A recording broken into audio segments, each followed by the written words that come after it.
Good afternoon. I've just come back from a place called Seville. Do you believe me?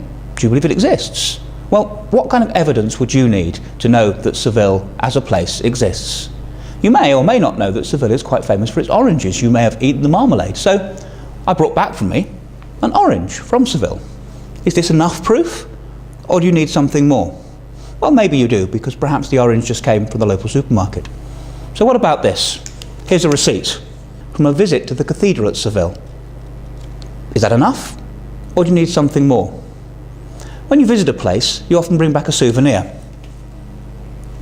There's quite a famous tower in Seville near the port, and here's a little souvenir of it. So we have the orange, the receipt, and the tower. Enough?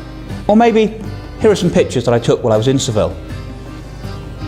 So all those things together, are they enough evidence for you, or would you not believe Seville exists unless you go there?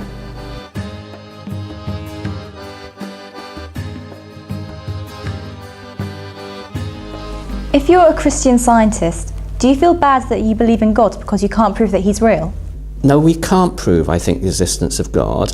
And I think in a way it's important that we can't, because God's given us free will. And if I could prove that God existed to everybody, then everyone, I think, would have to believe in God, and so our free will would disappear.